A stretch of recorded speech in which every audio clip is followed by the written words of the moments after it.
어느덧 2020년 한 해가 저물어가는 12월 31일 늦은 밤, 저와 여러분은 예배당에서 또는 각 가정에서 송구 영신 예배로 하나님께 영광을 돌리고 있습니다. 이제 불과 이제 몇십 분 지나면 2021년 새해가 밝아오게 됩니다.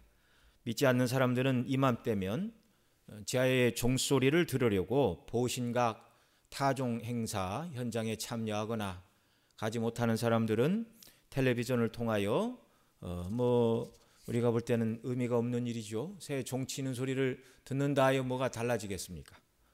또 금년에는 코로나로 인하여 타종 행사를 하지 않는다고 하고, 동해안 곳곳에 새해 해를 맞이하겠다고 많은 사람들이 찾아갔는데, 또 금년에는 다 그 모든 것을 폐쇄한다 이렇게 말하고 있어서 조용한 가운데 지금 연말이 지나가고 있습니다. 그러나 예수님 믿고 하나님의 자녀인 저와 여러분들은 이렇게 예배당에 다 오시지는 못하였지만 가정에서 이렇게 영상의 동원, 장비의 도움을 받아 가정에서 하나님 앞에 예배드리고, 또 한 해를 이렇게 보내고 새해를 맞이하는 이때에 정말 하나님을 예배하는 이 시간이야말로 가장 의미 있고 복된 일인 줄 믿으시기 바랍니다. 어떤 의미에서 우리는 예배로 한 해를 지금 마감하고 있고, 또 예배로 새해를 맞이하고 있다. 물론 그 시간이 그 시간이다 이렇게 말할 수 있지만, 그 모든 시간 속에 하나님께서 우리에게 의미를 부여하는 시간들을 주셨습니다. 지금이 바로 그런 시간입니다. 2020년 금년 한 해는 세상적으로 볼 때 누가 뭐래도 코로나로 시작해서 코로나로 저무는 한 해가 되었습니다. 정말 그러니까 작년 12월에 이제 코로나가 중국 우한에서 발견이 되었죠. 그리고 벌써 1년이 지났습니다. 많은 것이 바뀌었죠. 그래서 새로운 일상, 뉴 노멀이라는 말이 이제 탄생을 했습니다. 잔치집도 상갓집도 코로나 때문에 사람이 없습니다.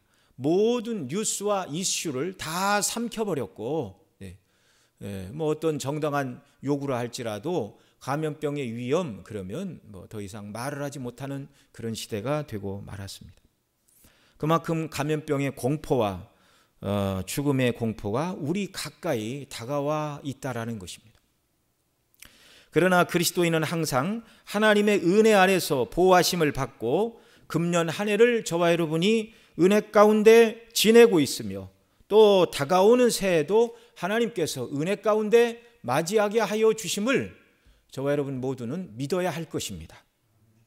왜냐하면 하나님의 주권, 성경이 말하는 대로 하나님의 주권을 믿는다면 우리에게 일어나는 모든 일들은요, 우연한 일은 하나도 없습니다. 다 하나님의 계획하심과 허용하심 속에 진행되는 일이라는 말씀입니다. 저와 여러분 모두는 다른 사람들이 당한 불행과 고통을 우리는 아직 당하지 않았다, 그렇게 말해서는 안 되는 것이죠. 운이 좋아서 믿지 않는 사람들이 말하는 것처럼, 또는 재수가 좋아서 내가 잘 피해 다니고 정말 능력이 있고 지혜가 있어서 어떤 건강상의 어려움도 당하지 아니하고, 또 이 불경기에 사업적으로도 어려움을 당하지 않았다, 이렇게 생각해서는 안 되는 것입니다. 여전히 하나님께서 저와 여러분을 붙들고 계시고 은혜로 주장하시고 지금까지 인도해 주셨음을 여러분 모두가 다 믿으시기를 바랍니다.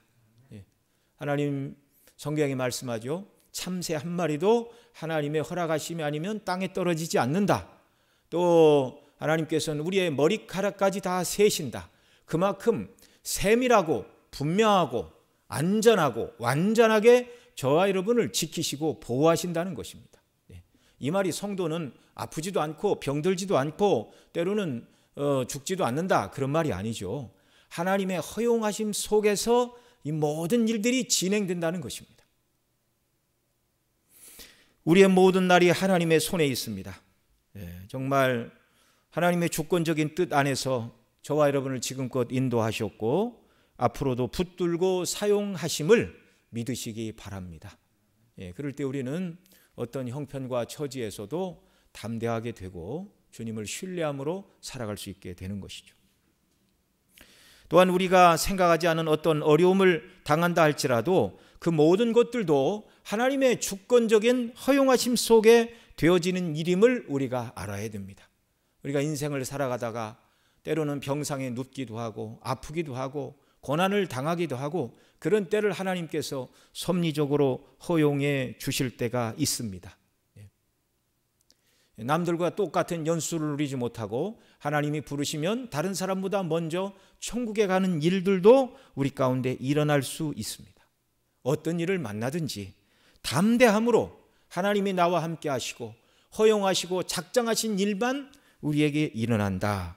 이걸 깨닫고 구원의 은혜 속에 기뻐하며 담대하게 하루하루를 믿음으로 우리가 뚜벅뚜벅 걸어가야 하는 것이죠. 이것이 성경이 가르치는 바 하나님의 주권이고 이것이 성도들이 이해해야 할 하나님의 섭리 아래서 순종하는 삶이라는 것을 여러분 우리가 기억을 해야 합니다. 하나님께서 구원하신 자녀들과 늘 함께 하신다는 사실, 또한 그 백성을 보호하시고 인도하신다는 사실을 오늘 우리가 읽은 본문 말씀 속에서도 가르쳐주고 계십니다. 하나님께서는 애굽에 종살이하던 그들에게 영광과 능력을 나타내 주셨습니다. 애굽의 10가지 재앙을 통하여 그 백성을 인도하여 내시고 내가 너희들을 구원해 냈으니 이제 너희들의 힘으로 가나안 땅을 한번 가봐라. 그렇게 내버려 두지 않으시고 가나안 땅을 향하여 가는 모든 여정 속에 하나님이 함께 하십니다. 어디로 가야 할지, 어디에서 얼마만큼 머물러야 할지도 하나님께서 계획하시고 그대로 인도하고 계시는 것을 알 수가 있습니다. 이 가나안 땅은 천국에 대한 예표라는 걸 우리가 잘 알고 있습니다. 이것은 성도 모두가 믿음으로 구원 얻은 이후 천국을 향하여 가는 순례의 삶도 애굽에 나온 백성들을 가나안 땅에 들어가도록 인도하신 하나님께서 구원받은 저와 여러분이 하나님 나라 영원한 천국에 들어갈 때까지 또한 저와 여러분을 인도하고 보호하여 주신다는 그런 상징으로 오늘 말씀을 우리가 이해해야 합니다. 자, 오늘 본문 21절로 22절 말씀 우리 같이 함께 읽겠습니다. 여호와께서 그들 앞에 행하사 낮에는 구름 기둥으로 그들의 길을 인도하시고 밤에는 불 기둥으로 그들에게 비추사 주야로 진행하게 하시니 낮에는 구름 기둥 밤에는 불 기둥이 백성 앞에 떠나지 아니하니라. 아멘. 자, 여기 낮에는 구름 기둥 밤에는 불 기둥으로 그들에게 비추사 이렇게 말했는데요. 영어 성경에 보면 By day in the pillar of cloud, 하나님께서 낮에는 구름 속에서 그들을 인도하시고 그런 말입니다. 또 By night in the pillar of fire, 밤에는 불 속에서 그들을 인도하시고, 그러니까 그냥 구름 기둥만 세우시고 불 기둥만 보내신 것이 아니라 친히 하나님이 거기에 임재하셨다는 말입니다. 한 장 뒤에 있는 4장 출애굽기 14장 24절에 보면 우리 한글 성경에서도 아주 분명하게 말씀하시죠. 14장 24절 우리 같이 읽습니다. 새벽에 여호와께서 불 구름 기둥 가운데서 애굽 군대를 보시고 그 군대를 어지럽게 하시며 이렇게 말씀하시는데요. 여호와 하나님께서 불 구름 기둥 가운데 계시고 거기서 애굽 군대를 보셨다. 물론 이스라엘 백성들을 또한 보시지요. 말할 필요도 없이. 여호와께서 불기둥과 구름기둥 안에 임재하여 주셨고 그들을 지키시고 애굽의 군대가 추격하여 올 때는 또한 그들을 막아주셨다. 이렇게 말씀하고 계시는 것이죠. 하나님께서 지금 출애굽한 그 백성들, 광야에 나와 어디로 가야 될지 어떻게 해야 될지 모르는 그들과 지금 함께하고 계시는 것입니다. 여러분, 하나님께서 그 백성과 함께 하시는 것, 이것이 하나님께서 그 백성을 구원해 내시는 목적임을 여러분 기억하시기 바랍니다. 구원은 우리로 죄사함 받았으니 이 땅에서 내 맘대로 살라고 구원해 주신 것이 아닙니다. 구원은 또 세상에서 내가 원하는 성공을 하나님께서 보장해 주시기 위하여 너를 구원했다, 이렇게 말씀하시는 것도 아닙니다. 어떠한 질병도 걸리지 않을 것이고 병에 걸려도 낫고 만사용통을 주시려고 하나님이 너와 함께 하셔서 원하는 것을 다 이루어 주시겠다, 이게 구원의 궁극적인 목적이 아닙니다. 그런 은혜는 주실 수도 있고 안 주실 수도 있어요. 하나님께서 우리를 구원하신 목적은 무엇이냐면 구원받은 저와 여러분과 함께 거하는 것입니다. 이 뒤에 출애굽기 19장 5절 6절에 가면 이렇게 말씀합니다. 같이 읽습니다. 세계가 다 내게 속하였나니 너희가 내 말을 잘 듣고 내 언약을 지키면 너희는 열국 중에서 내 소유가 되겠고 너희가 내게 대하여 제사장 나라가 되며 거룩한 백성이 되리라. 너는 이 말을 내 자손에게 고할지니라. 아멘. 내 소유가 되겠다. 하나님과 함께 하시는 소유물입니다. 나는 너희의 하나님이 된다. 하나님은 우리의 하나님이 되고 우리는 하나님의 소유가 되어 함께 거하는 것, 하나님의 일을 믿음으로 감당하여 그 영광을 드러내는 것, 이게 출애굽 백성들의 구원의 목적이었고요. 이 구원의 궁극적인 마지막 모습을 요한계시록 21장 3절에서는 이렇게 말합니다. 같이 읽습니다. 시작. 내가 들으니 보좌에서 큰 음성이 나서 가로되 보라, 하나님의 장막이 사람들과 함께 있음에 하나님이 저희와 함께 거하시리니 저희는 하나님의 백성이 되고 하나님은 친히 저희와 함께 계셔서. 아멘. 천국은 어떤 곳이라고요? 하나님과 백성된 저와 여러분이 함께 거하는 곳, 그것이 천국입니다.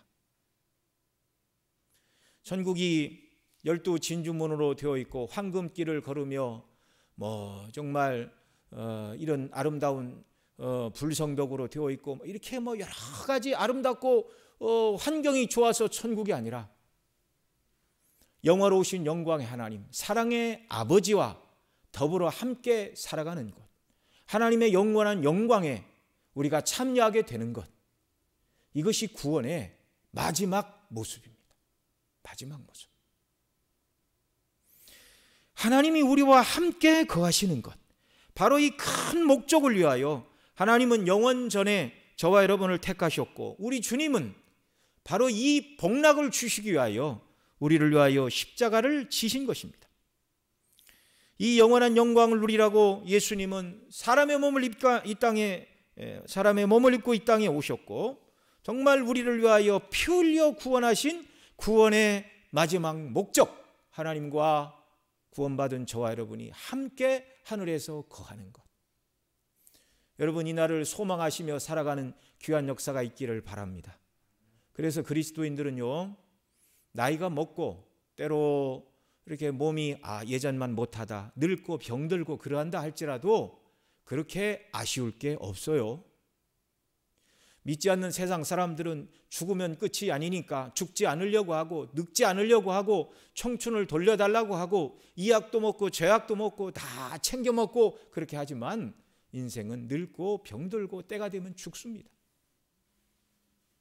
그런데 우리는 나이가 먹고 시간이 가고 몸이 노쇠한다 할지라도 결국 하나님께서 그리스도 안에서 저와 여러분을 향하신 하나님의 영광스러운 마지막 뜻, 저와 여러분이 천국에서 하나님과 함께 거하는 영광의 날을 향하여 달려가고 있기 때문에 나이 먹고 늙는 것이 서글프거나 안타까운 일이 아니라는 사실입니다.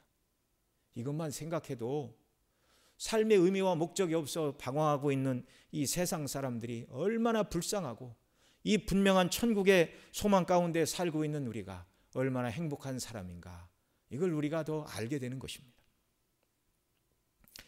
자, 구름 기둥과 불 기둥 안에서 하나님께서 광야 백성들과 함께 해 주셨습니다. 이 하나님께서 저와 여러분의 순례길에도 지금도 함께 계시고, 그러나 지금은 주와 따로 거하고 있습니다. 우리가 육체 가운데 거할 때는 주와 따로 거하고 있습니다. 그러나 이 몸을 벗거나 주님이 오셔서 영화로운 몸을 입게 되는 그때에는 주와 함께 거하는 영광의 날이 오는 것이죠.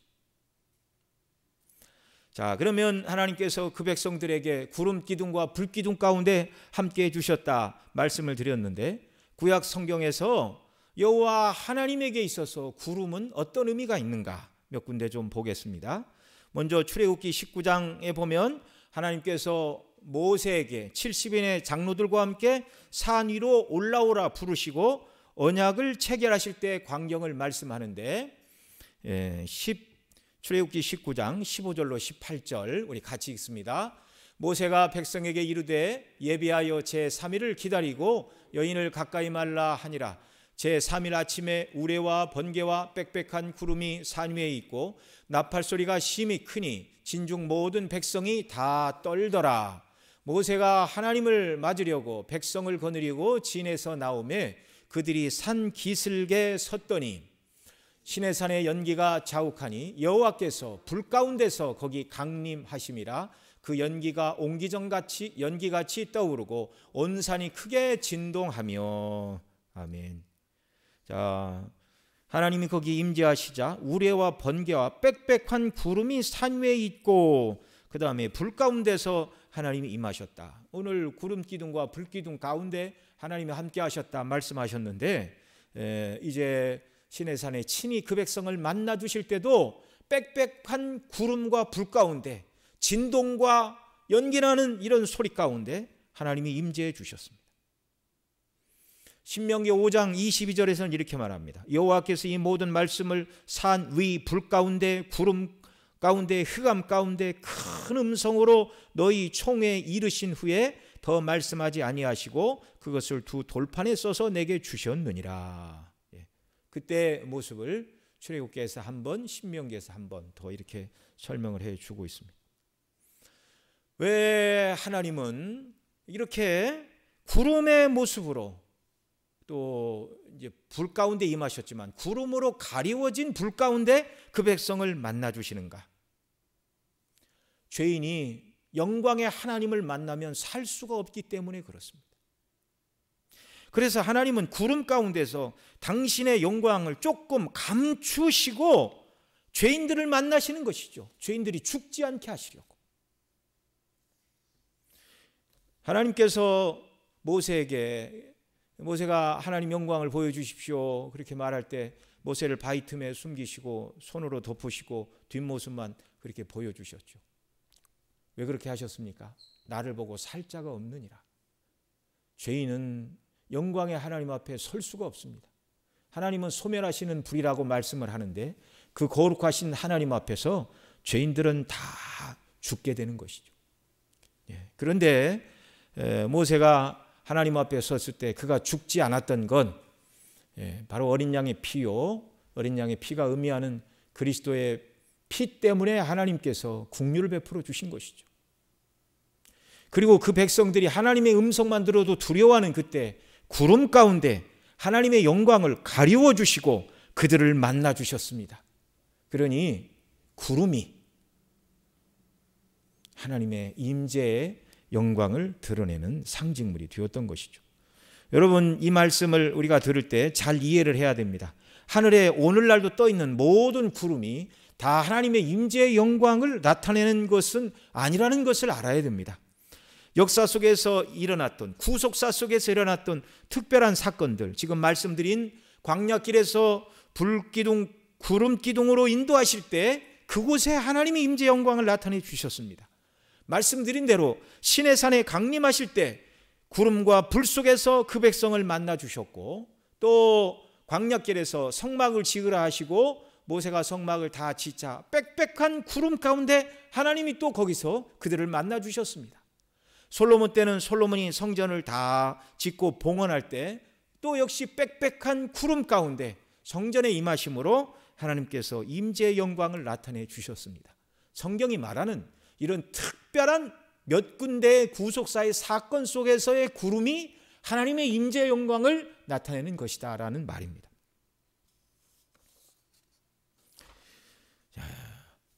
또 불기둥 이렇게 말씀하시는데, 하나님께서 모세를 처음 부르실 때 호렙산 떨기나무 불꽃 가운데 그를 불러주셨습니다.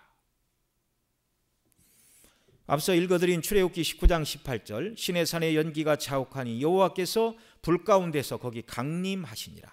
불은 하나님의 거룩하심을 말하죠. 그러나 그리스도 안에서 구원하실 자들이기 때문에 완전한 불이 아니라 구름 가운데 가리우신 상태로 그들에게 나타내 주셨고, 그들이 어린 양의 피를 바르고 나온 자들이었기 때문에 예수님이 흘리실 보혈의 피를 인하여 불의 영광으로 나타내 주셨지만 그들이 다 죽지 않았던 것입니다.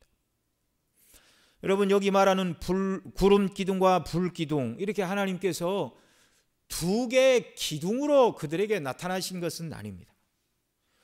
출애굽기 14장 14절에 보면 아까 읽어드렸죠.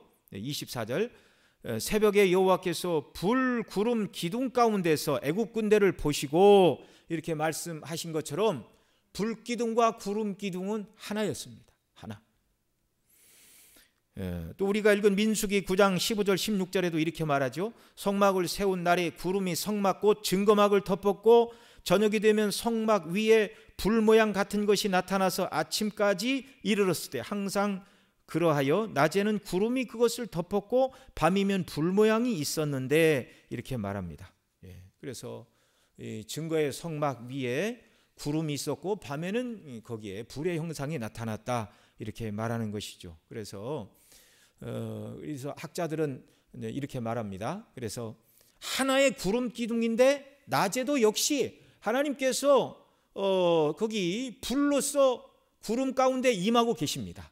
그런데 여러분, 낮에는 하늘에 태양 말고 별들이 있지만 별은 보이지 않습니다. 왜냐하면 태양이 워낙 밝기 때문에 별들이 빛이 다 숨어버린 거예요.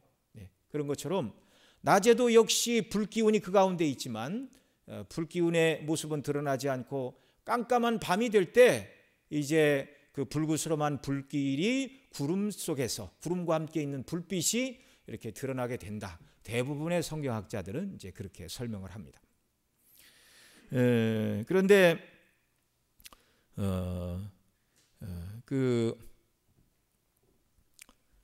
민수기 15장, 제가 아까 9장 15절 16절 말씀을 드렸는데 이렇게 성막에 구름이 덮고 그 윗부분은 또 불기둥이 나타났다, 이렇게 읽을 수도 있는데요.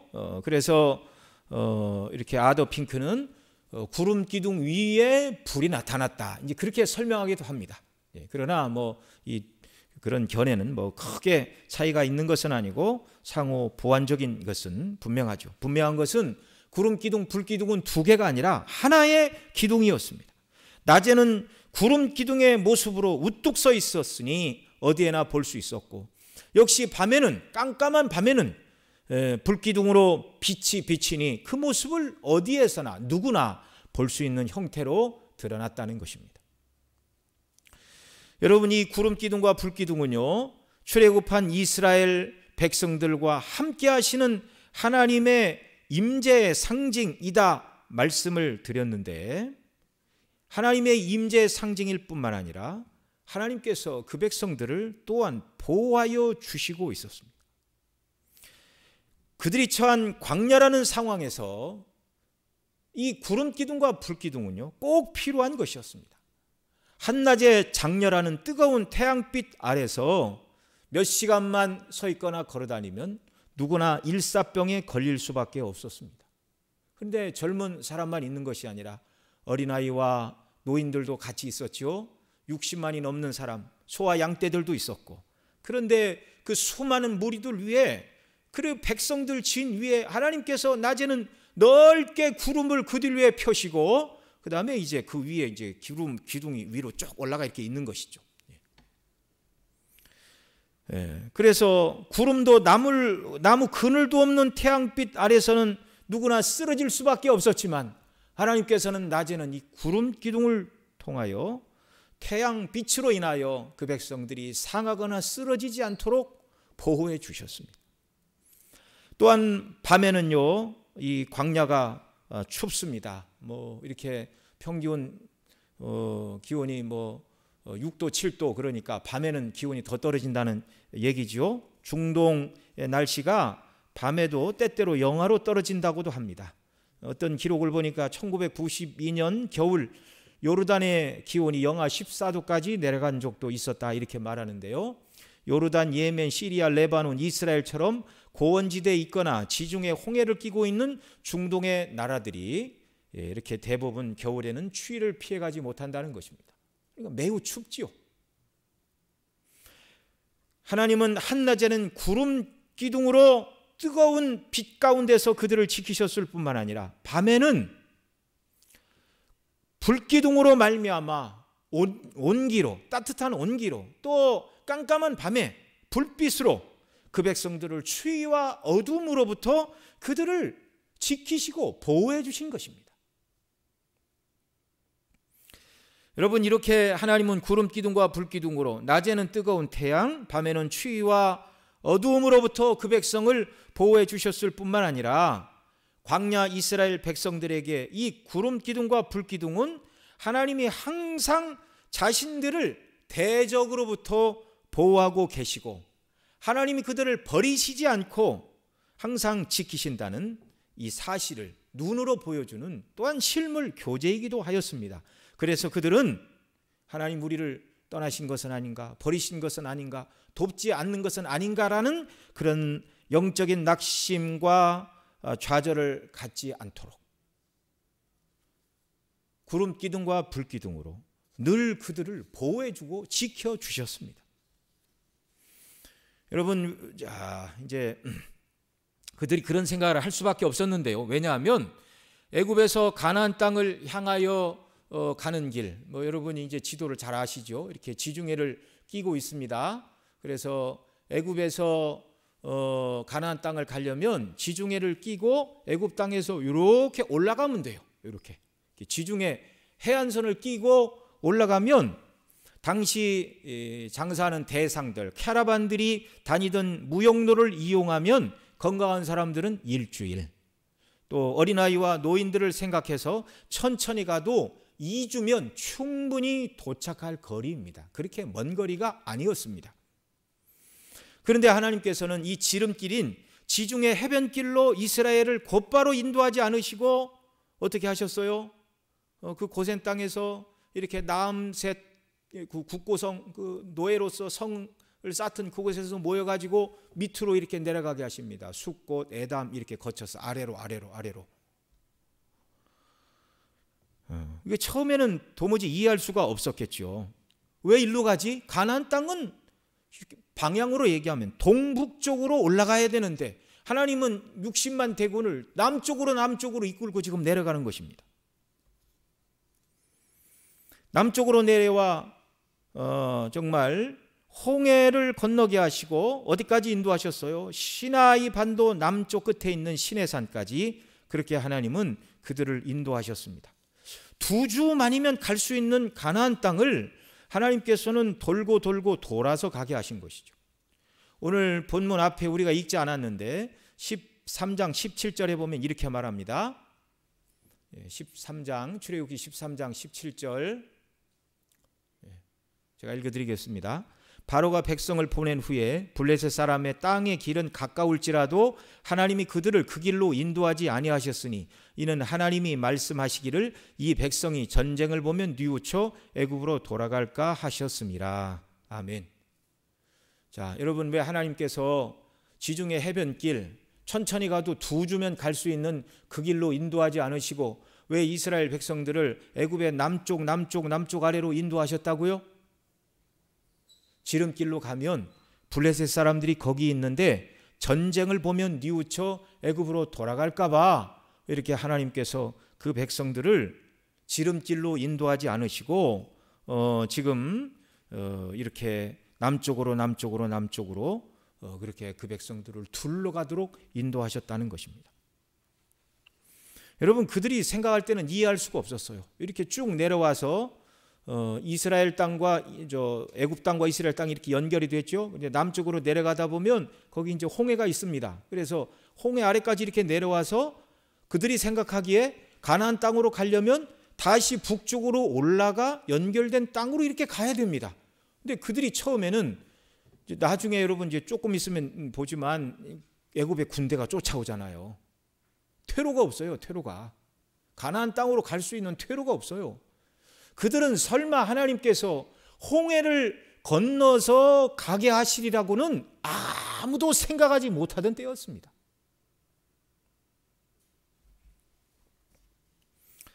전쟁을 치르게 되면 변변한 군대도 무기도 없는 이스라엘은 싸워볼 생각도 하지 못하고 애굽으로 돌아갈 생각부터 할 것을 하나님은 너무너무 잘하셨어요. 그런 이유로 이스라엘 백성들은 애굽에서 나오자마자 바로 가나안 땅으로 들어가는 줄 알았는데 그렇게 하지 않았습니다. 말씀드린 대로 방향으로 말하면 동북쪽으로 가야 되는데 남쪽으로 하나님이 인도에 내려가셨던 것이죠. 처음에는 왜 가나안 땅으로 가지 않지? 왜 남쪽으로 가는 것인가? 우리의 목적지인 가나안 땅은 언제 들어가게 되는가? 이런 염려를 할 수밖에 없고 왜 빨리 가나안 땅으로 가지 않느냐고 모세에게 항의를 하고 원망도 할 만한 상황이었습니다.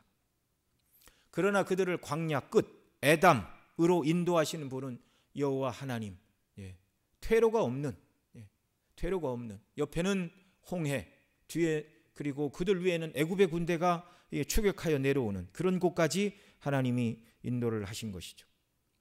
자, 그러한 때 지금 하나님께서 낮에는 구름 기둥, 밤에는 불 기둥으로 함께하고 계십니다.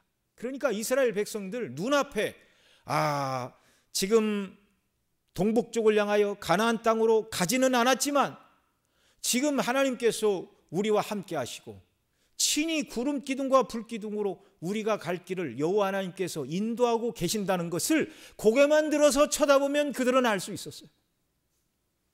낮에도 구름을 보면 함께 하시는 하나님의 영광을 보았고 밤에는 더 분명했죠. 불 기둥이 그들 위에 있었습니다.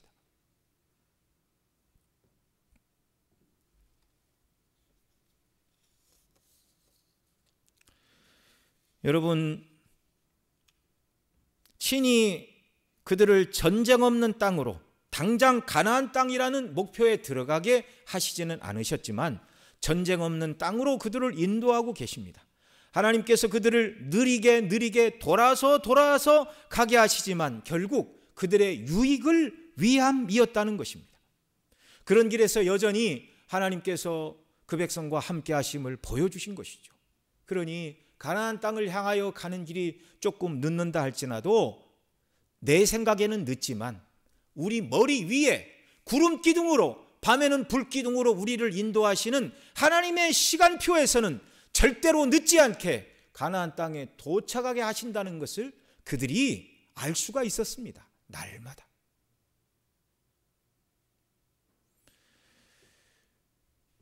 그들은 홀로 광야에 던져진 존재가 아니라는 것이었습니다. 함께 하시는 하나님의 은혜. 사랑하시는 성도 여러분, 특별히 이렇게 예배당에 오고 싶으시지만 오실 수 없어서 가정에서 예배 드리시는 우리 성도님들 조금만 더 인내하시기를 바랍니다. 이걸 모르시는 것이 아니에요. 하나님께서 알고 계십니다. 더 간절히 사모하시고 느리게 우리를 인도하시는 것 같지만 결국 이런 모든 것들이 연약한 인생들이 복음 안에 견고히 서고 세상 사람들이 눈에 보이는 세상이 아니라 영적으로 하나님을 경외하고 죄 가운데 돌이켜야 한다는 것을 깨달아야 하기 때문에 하나님께서 정말 필요해서 허용하시는 어려움인 줄 여러분 이해를 하시기 바랍니다. 그래서 그들은 언제 가나안 땅에 들어가지? 라는 불안감이 들 때마다 그들 위에 있는 구름 기둥, 밤에는 자다가 벌떡 일어나 내가 지금 여기 어디 있는가 두려움에 엄습할 때마다 그들과 불기둥으로 함께 하시는, 온기로 함께 하시고 빛으로 함께 하시는 하나님의 임재의 영광 가운데 담대함을 누릴 수 있었다는 것입니다. 어떤 대적들도 감히 그들과 함께 하시는 이 하나님의 영광을 인하여 그들을 해할 수가 없었습니다. 또한 하나님은 구름 기둥과 불 기둥으로 광야길에서 친히 정말 그들을 인도하시고 보호하시는 이런 하나님이십니다. 지금까지는 보호였고요. 이제 또 하나님이 인도를 하십니다. 인도, 어떻게 인도하시는가? 민수기 9장 우리 아까 읽었죠. 읽은 17절 18절 말씀을 보면 17절 18절 같이 읽습니다. 시작. 구름이 성막에서 떠오르는 때에는 이스라엘 자손이 곧 진행하였고 구름이 머무는 곳에 이스라엘 자손이 진을 쳤으니 이스라엘 자손이 여호와의 명을 쫓아 진행하였고 여호와의 명을 쫓아 진을 쳤으며 구름이 성막 위에 머무는 동안에는 그들이 유진하였고. 여기 이 민수기는 이제 성막을 지은 다음에 이 구름 기둥이 성막을 중심으로 위에 있었다 이 말씀을 하는 것이고, 성막을 짓기 전에 출애굽 때에도 구름 기둥이 그들 위에 있었고, 역시 구름 기둥이 인도할 때 출애굽 당시에 백성들이 구름 기둥을 따라갔고, 밤에는 불 기둥이 움직이면 불 기둥을 따라 그들이 이동을 했던 것입니다. 자, 하나님은 그들을 보호하실 뿐만 아니라 또한 하나님이 지금 그들을 인도하고 계십니다. 보호하시고 인도하시는 하나님.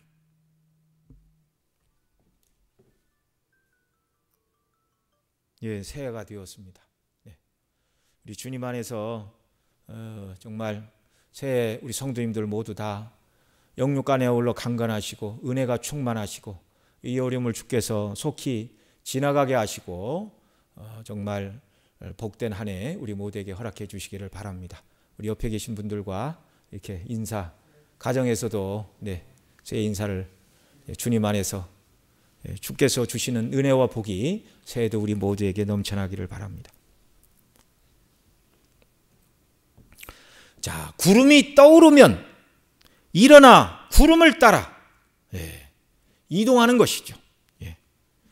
여러분, 정말 나는 조금 더 쉬고 싶은데 그런 거 없습니다. 하나님의 인도가 명확하면 그냥 짐을 싸야 되는 거예요. 솥을 걸고 음식을 하려 하다가도 구름이 일어나면 빨리 음식 정리를 하고, 먹을 거 있으면 급하게 먹고 빨리 텐트를 접고 소와 양들을 챙기고 어린아이들 챙기고 의복을 챙기고 짐을 꾸리고 떠나야 했습니다. 어떤 때는 몸이 좀 좋지 않아 쉬려고 했을지라도 구름이 일어나면 주께서 함께하여 주실 줄 믿고 힘 주실 줄 믿고 구름으로 인도하시는 하나님을 따라서 행진해야 했습니다. 19절 말씀 또 우리 같이 읽겠습니다. 민수기 9장 19절 또 읽습니다. 구름이 장막 위에 머무는 날이 오랠 때에는 이스라엘 자손이 여호와의 명을 지켜 진행치 아니하였으며, 20절 혹시 구름이 장막 위에 머무는 날이 적을 때에도 그들이 다만 여호와의 명을 쫓아 유진하고 여호와의 명을 쫓아 진행하였으며.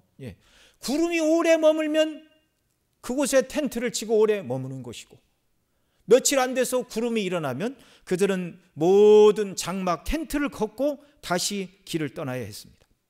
22절에 보면 1년이든지 구름이 성막 위에 머물러 있을 동안에는 유진하고 진에 머문다 그 말이죠. 그러니까 우리가 광야 40년 길을 다 알 수 없지만 여기 민수기 9장 22절을 보면 1년이든지 이렇게 말하니까 최장으로는 1년이 지나도록 하나님의 구름 기둥이 전혀 미동을 하지 않은 때도 있었다는 것입니다. 하나님께서 1년을 여기서 머물라 그러면 그냥 머무는 것이에요. 여러분, 광야길은 내 맘대로가 아니라 하나님의 뜻대로 가야 하는 길이라는 것을 기억하시기 바랍니다. 저와 여러분이 살아가는 이 세상도 역시 광야길입니다. 내 뜻대로 되는 게 아니죠. 그래서 야고보서에 보면 어디 가서 1년을 요하며 장사하며 일을 벌이라 하는 자들아, 그런 말 하지 말라 그러죠. 주께서 허락하시면 내가 이것도 하고 저것도 하리라 말할 것이다.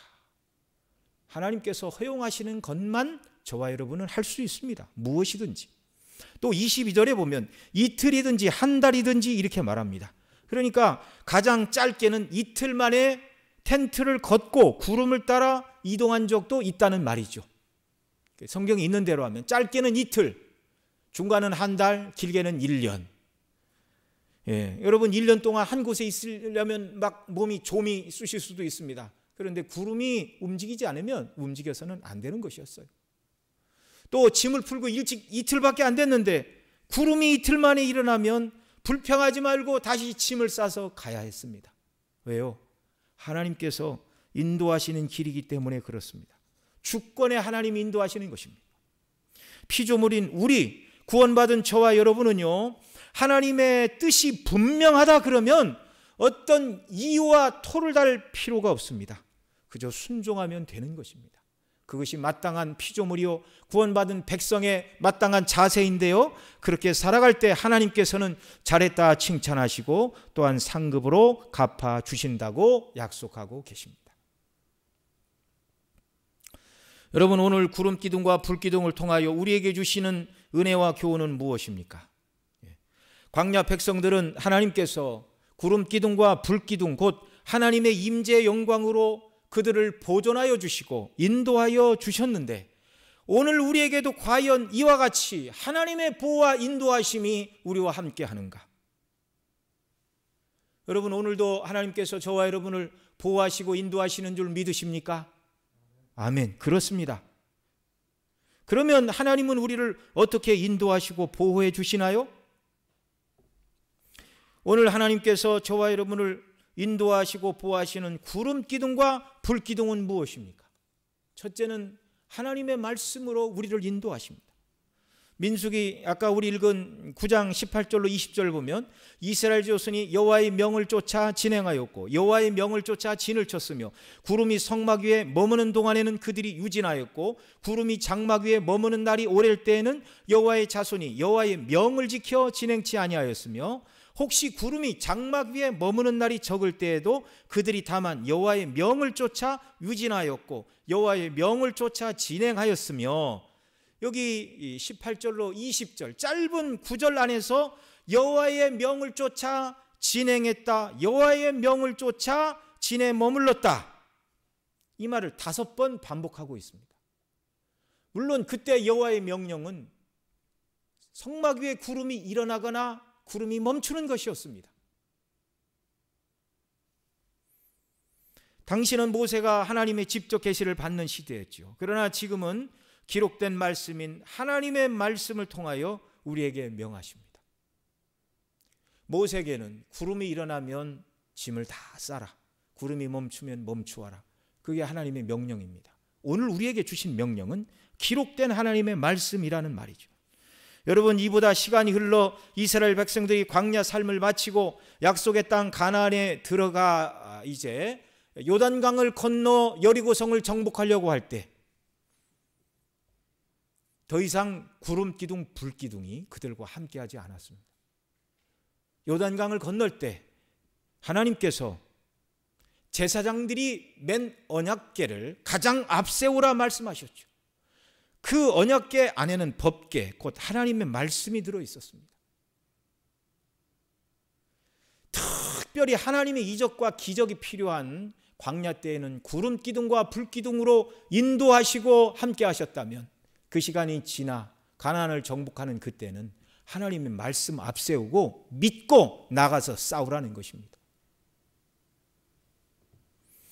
오늘 우리를 인도하시는 하나님의 방식은 더 이상 직접적으로 눈에 보이는 구름 기둥, 불 기둥과 같은 방식, 특별한 이적의 방식, 꿈과 환상 또는 기도할 때 들리는 어떤 신비한 음성, 이렇게 인도하시지 않으시고 기록된 말씀으로 우리를 인도해 나가십니다.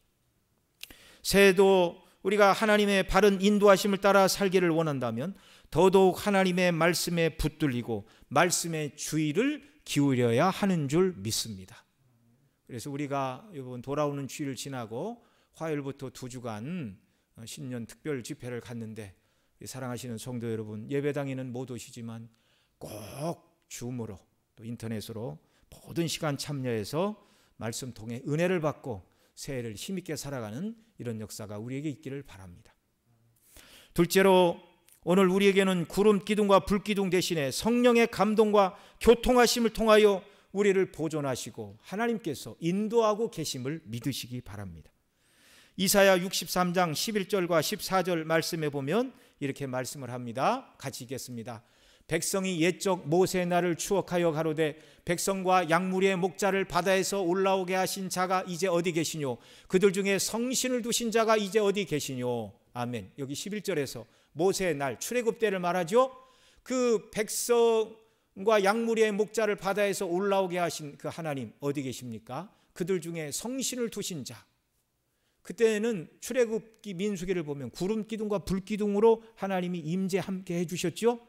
근데 그걸 이제 이사야를 통해서는 뭐라고 바꿔서 말씀하십니까? 그들 중에 성신을 두신 자가 어디 계시뇨? 성령으로 함께 하신 것이죠. 구름 기둥과 불 기둥은 성령님의 상징이었습니다. 또 14절 같이 읽습니다. 여호와의 신이 그들로 골짜기로 내려가는 가축같이 편히 쉬게 하셨도다. 주께서 이같이 주의 백성을 인도하사 이름을 영화롭게 하셨나이다 하였느이다. 출애굽의 모든 여정을 지금 여호와의 신이 그들을 가축같이 편안히 인도하셨다, 이렇게 말하고 있는 것이죠.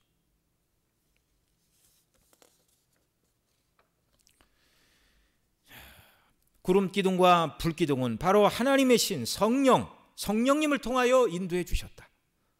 오늘도 성령께서 저와 여러분을 인도하십니다. 로마서 8장 14절 같이 읽습니다.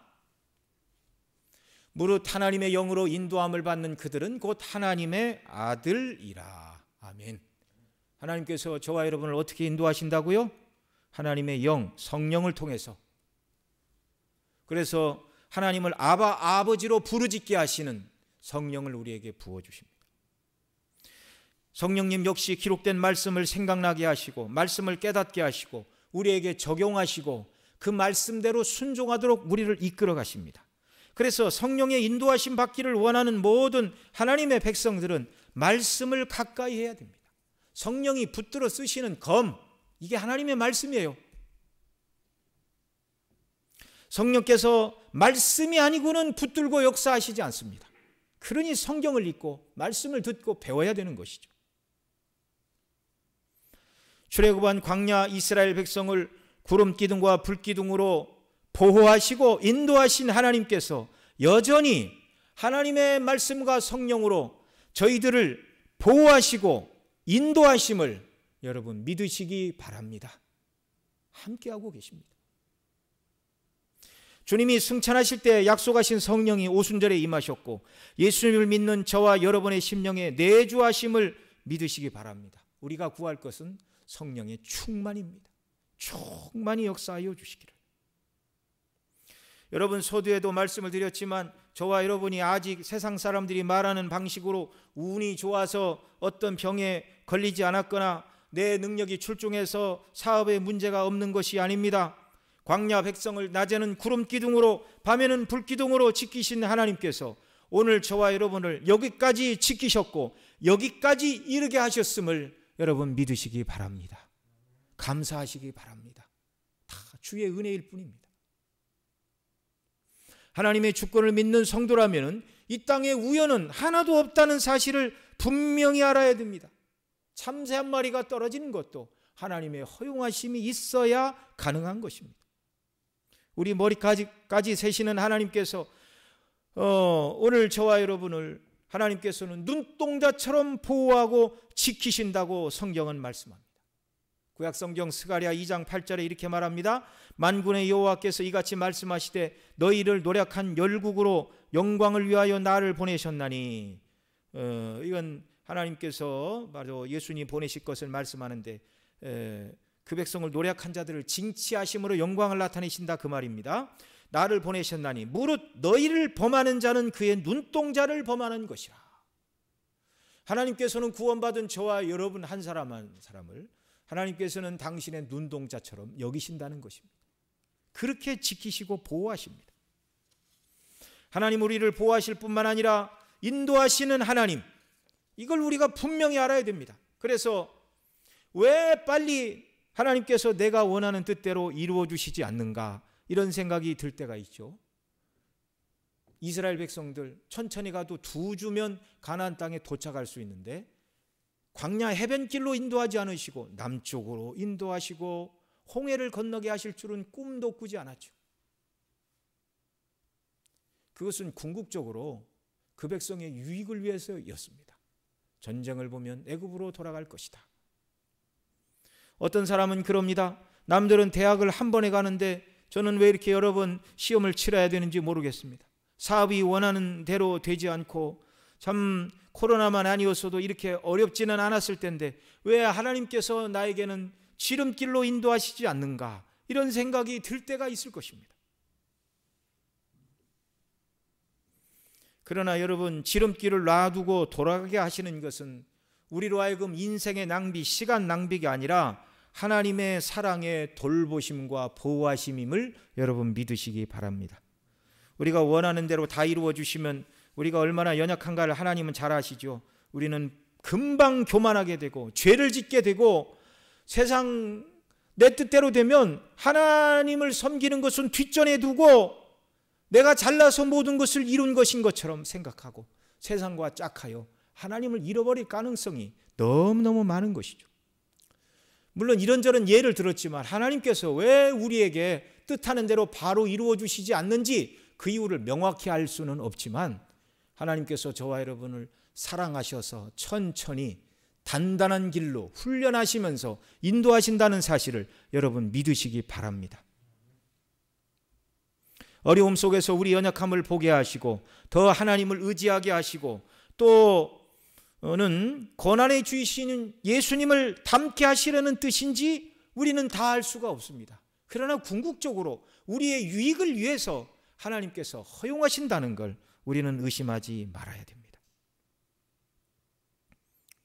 나와 다르게 다른 사람을 인도하실 수 있죠.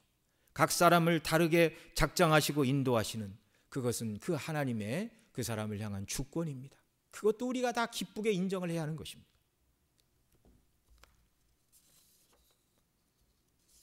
마지막으로 한 가지만 더 강조하여 말씀을 드리면 하나님의 말씀과 성령의 감동과 교통으로 하나님 우리를 오늘 이 시대에 인도하시고 보호하신다 말씀을 드렸는데요. 여러분 성경과 성령께서는 오늘 저와 여러분들을 향하여 예를 들어서 아침에 일어나면 동쪽으로 가라 또는 서쪽으로 가서 누구를 만나 사업을 하라 그렇게 하나님께서 우리를 인도하지 않으십니다.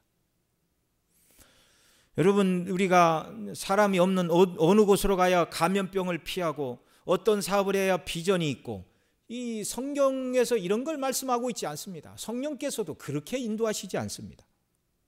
신명기 29장 29절에 보면 모세를 통하여 이렇게 말씀하셨습니다.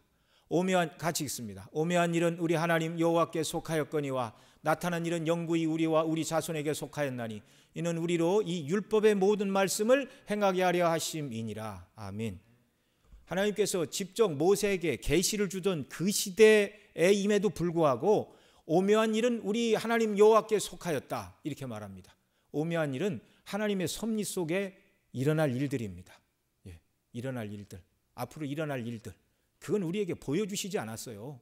오묘한 일은 하나님만 알고 계십니다. 그런데 우리에게 가르쳐 주신 것은 무엇인가? 나타난 일입니다. 나타난 일은 영구히 우리와 우리 자신에게 속하였나니 이는 우리로 이 율법의 모든 말씀 그러니까 나타난 일은 뭐예요? 율법을 통하여 가르쳐 주신 하나님의 도덕적인 뜻입니다. 계명대로 순종하며 살아가는 것. 자, 그러니 여러분 우리는 오묘한 일, 하나님께서 우리에게 가르쳐 주시지 않고 행하시는 섭리적인 일, 이런 일에 저와 여러분은 관심을 갖지 말아야 됩니다. 다만 하나님께서 우리에게 밝히 드러내 주신 일, 나타난 일, 하나님의 율법의 말씀, 그 뜻대로 순종하는 것, 이것이 저와 여러분을 향한 하나님의 기뻐하시는 뜻이라는 것을 여러분 우리가 분명히 알아야 됩니다. 저와 여러분이 해야 될 일은 뭐냐면 오늘 동쪽으로 갈까 서쪽으로 갈까 무슨 사업을 할까 어떻게 기도해서 하나님의 응답을 받을까 예를 들어서 뭐 어디 가서 어디에 투자해라 하나님 그렇게 인도하시지 않으신다고요.